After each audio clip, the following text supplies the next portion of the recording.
All right. Hey, what's going on, everyone? It's me, Aaron Collins, and this is another edition of me addressing worldly issues in a godly way. Hope everyone's doing well. Hope everyone's in the right mind. Hope everyone's having a blessed and prosperous day. Um, so now without further ado, let's just get into the commentary. So, got word that Eric Holder was sentenced to 60 years to life in prison for the murder of rapper Nipsey Hussle. And I just want to say that I, for one, am elated. And I also want to mention that it's just another cycle in the deterioration of the black male. You know, young black men are murdering each other at unprecedented rates, and while black women are going to school. So it seems like you get more black women that are being educated and doing things at a phenomenal rate, whereas black males seem to want to eradicate each other. It's very disturbing, I'm to say, because how can we expect to rebuild our community if we got one group wanting to take each other out, and the counterparts of that group are bettering themselves educational wise? One way to destroy a group of people is to take away its ability to reproduce itself.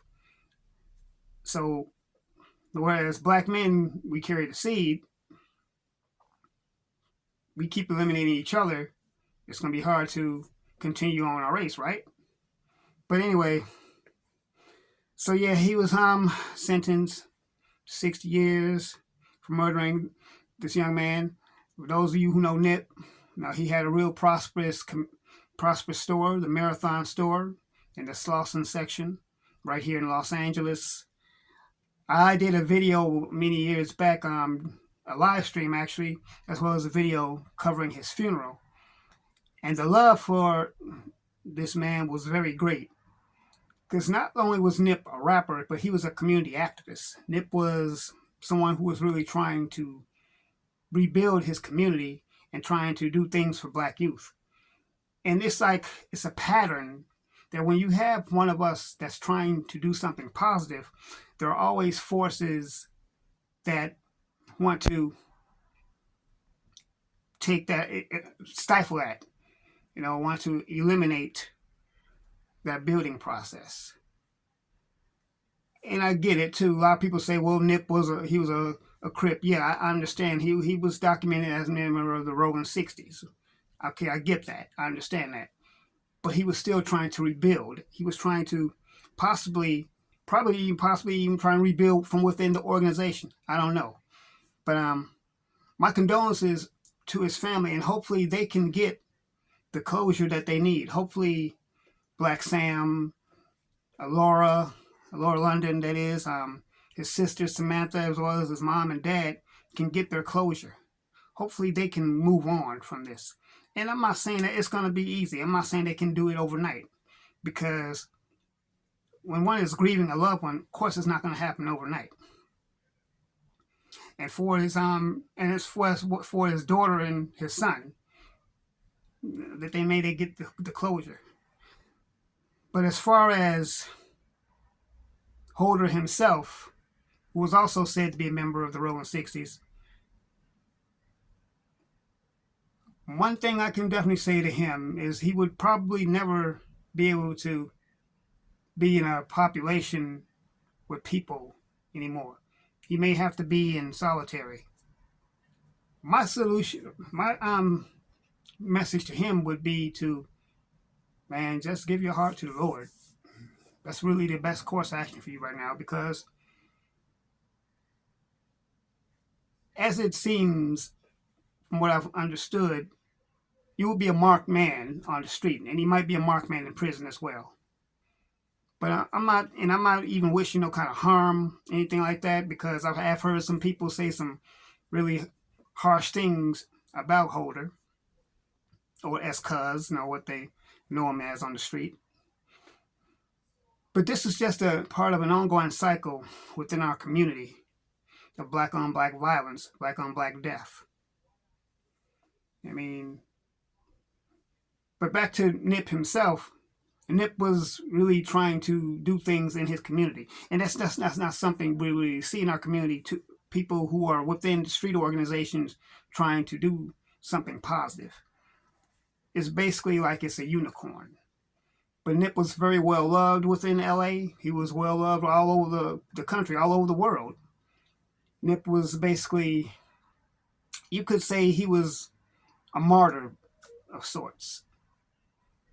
Now, I'm not going to get into all the details of why Holder killed Nip in the first place. You have to find that out on your own. But I just want to put that out there and mention that. Like I said, I covered Nip's funeral. I mean, actually, the procession as it came down Crenshaw. And it was a very emotional moment. I wish I had gotten a chance to meet Nip. I wish I could have sat down and spoke with him. But to everyone that's out there who love Nipsey Hussle, to his family, and to everyone who else was affected by his tragic loss, my condolences continue to go out to you. And hopefully you too can move on, get on with this. And might I add, maybe someone should try to continue Nip's work, what he tried to start. When I even understood that he even was expressing interest in doing a documentary about Dr. Sebi. For those of you who know who Dr. Sebi was, Google it.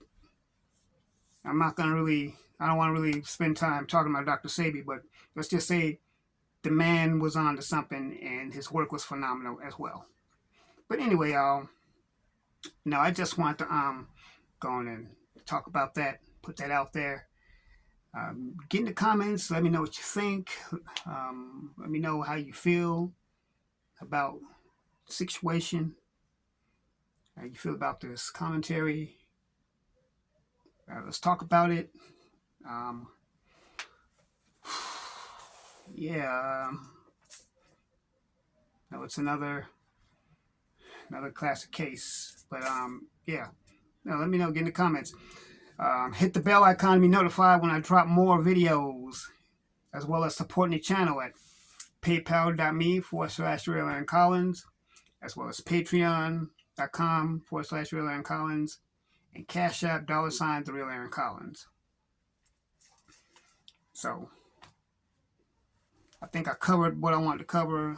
I can't really think of anything else. But you know what it is, y'all. Remember this. Always remember this, that God loves you. I love you. Let's do life. See you in the next video.